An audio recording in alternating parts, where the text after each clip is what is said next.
Bonjour à tous et à toutes. Aujourd'hui, nous allons parler des bourses de la Fondation Mastercard à l'Université de Toronto.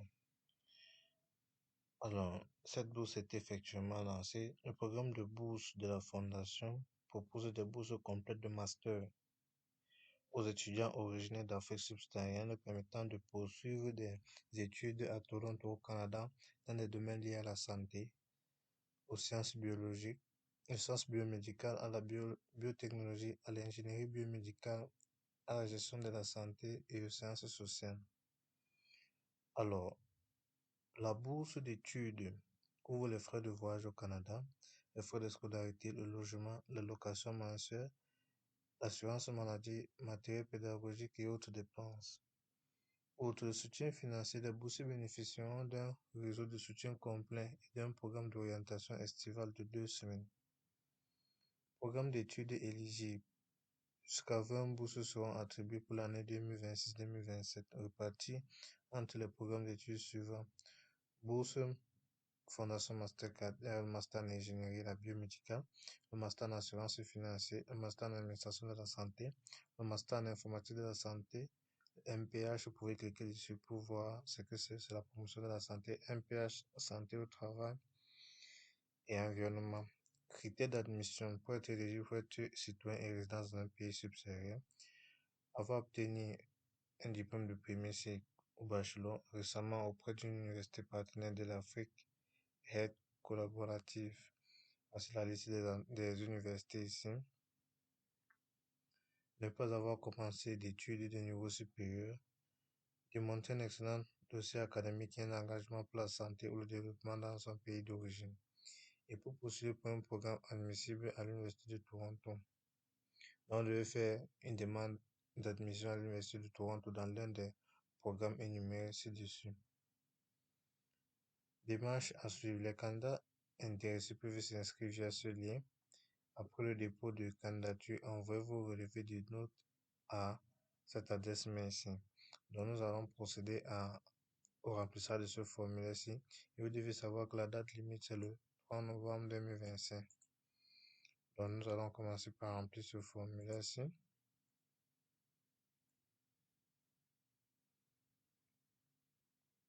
Ok, la page est en anglais. Vous pouvez faire un clic droit et traduire la page en français.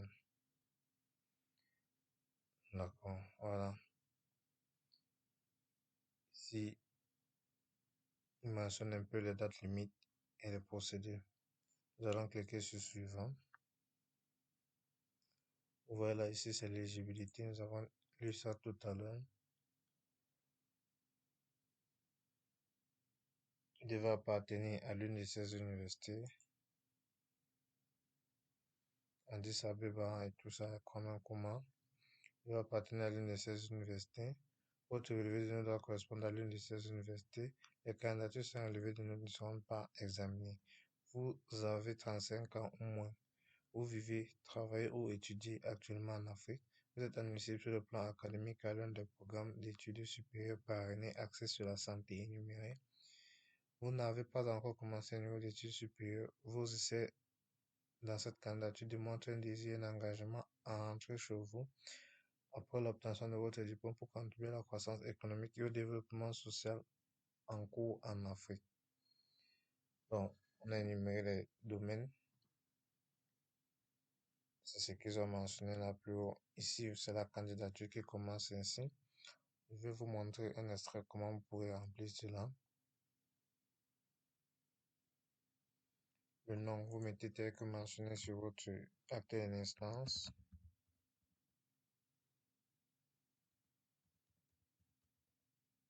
Nom complet, nom et prénom. Laquelle de ces universités fréquentez-vous actuellement ou avez-vous récemment obtenu votre diplôme? Nous allons dire Addis Abeba. Programme de l'université de santé auquel vous souhaitez poursuivre. Nous allons choisir maîtrise en ingénierie. Si c'est votre cas, genre, si vous êtes un homme ou une femme, vous allez dire date de naissance. Vous mentionnez votre date de naissance ici.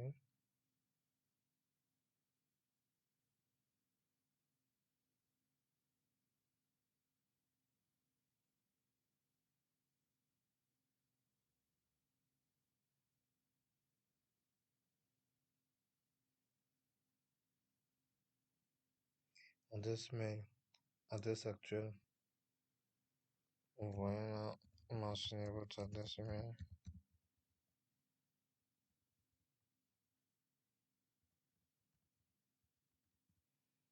Mentionnez aussi votre adresse actuelle, là où vous vivez actuellement. Nous allons prendre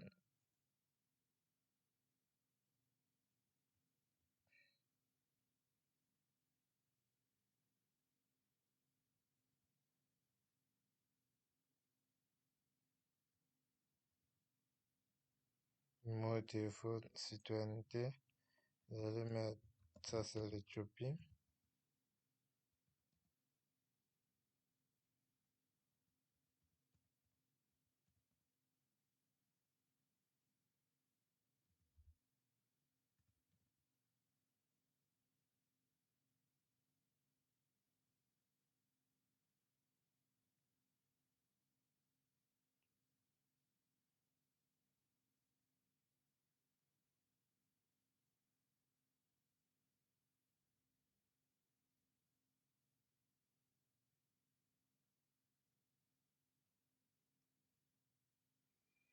Vous voyez bien là.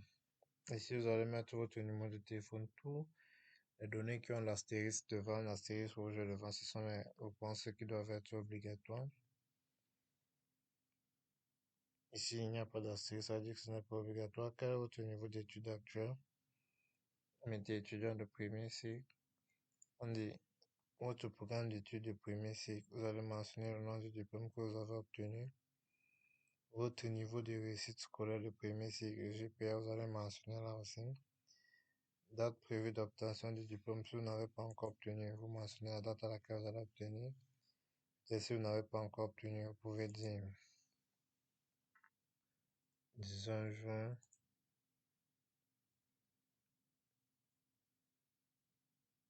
disons juin 2026. Si vous avez déjà, si vous êtes déjà diplômé, indiquez l'année d'obtention du diplôme, vous mentionnez là. Indiquez le nom du programme choisi à la question 3 ci-dessus. Ensuite, comment vos études de premier cycle et ou vos expériences professionnelles et bénévoles vous ont préparé à poursuivre ce programme de deuxième cycle. Donc, vous allez expliquer tout cela ici en 200 mots minimum. Et vous devez savoir que vous devez tout écrire dans ce formulaire en langue anglaise dans le pays et tout. Même les réponses aussi, vous devez les mettre en langue anglaise. Ici, dissertation. Objectifs personnels et scolaires. Veuillez détailler vos objectifs personnels et académiques en lien avec une carrière dans le secteur de la santé en Afrique. Quelles sont les opportunités et les défis que vous envisagez? Vous mentionnez cela en 300 mots maximum. Défis de santé, vous allez décrire cela aussi en 300 mots maximum.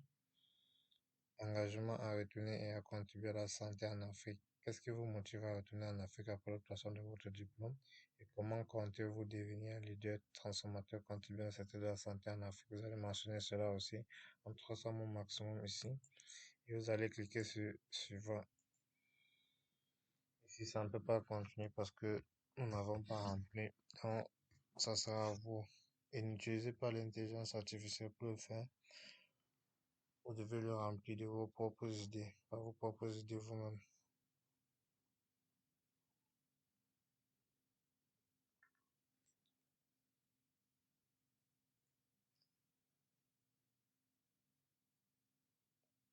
Bon, maintenant, on va essayer d'écrire quelque chose sur la première page. Nous sommes à la deuxième page maintenant. Vous allez mentionner votre parcours professionnel. Décrivez dans quel secteur vous avez travaillé. Ce n'est pas obligatoire, donc il n'y a pas d'astérisque. Travaillez-vous actuellement? Si c'est oui, vous mettez oui, c'est non. Maintenant, employeur 1, vous allez mettre dans quelle entreprise que vous allez travailler. Vous allez mettre le nom de l'entreprise. Dans quel type de travail êtes-vous impliqué? Vous allez mentionner date de début, date de fin. Employeur 2, vous faites pareil. Veuillez énumérer toutes les associations d'étudiants et étudiantes et professionnelles auxquelles vous appartenez. Vous allez mettre tout cela. Ce n'est pas obligatoire si vous n'avez appartenu à aucune association. Veuillez énumérer toutes les activités bénévoles actuelles dans lesquelles vous êtes impliqué. Ce n'est pas aussi obligatoire. Veuillez énumérer toutes les bourses, subventions et récompenses que vous avez reçues. Avez-vous déjà reçu un financement antérieur de la Mastercard Vous allez mentionner tout cela. La troisième page sont les références académiques. Vous allez mettre références académiques, vous mettez le nom, vous mettez le titre, vous mettez l'affiliation institutionnelle, vous mettez le numéro de téléphone, l'adresse mail, référence personnelle, le nom, le titre, contexte dans lequel la référence vous a connu, adresse mail, numéro de téléphone, affiliation institutionnelle. Ensuite, maintenant, avez-vous un passeport? C'est obligatoire, mais vous allez mettre oui. Comment, comment avez-vous pris connaissance du processus de bourse? Vous mettez session d'information ou bien ami, ça dépendra de vous. Avez-vous envoyé vos relevés de notes à ci-dessous? Si vous l'avez envoyé, veuillez indiquer dans l'objet du message le mot transcript et votre nom tel qu'il apparaît sur cette demande. Si vous avez envoyé, vous mettez oui. Si vous n'avez pas encore envoyé, vous mettez non. Mais vous devez envoyer à cette adresse comme on a vu au début de la vidéo. Comment avez-vous utilisé l'IA pour aider à remplir cette demande? Vous allez dire si vous avez utilisé l'IA à 70%, 80%, 100%. Je certifie que toutes les informations dans cette demande sont exactes et que toutes les réponses aux essais sont originales et reflètent mes opinions aspirantes. On vous mettez oui, et puis vous cliquez sur envoyer, le formulaire sera envoyé. Et puis, vous allez envoyer vos relevés de notes universitaires à cette adresse mail ici. Donc, c'est comme ça que vous faites pour postuler au programme de bourse de la Fondation Mastercard à l'Université de Toronto.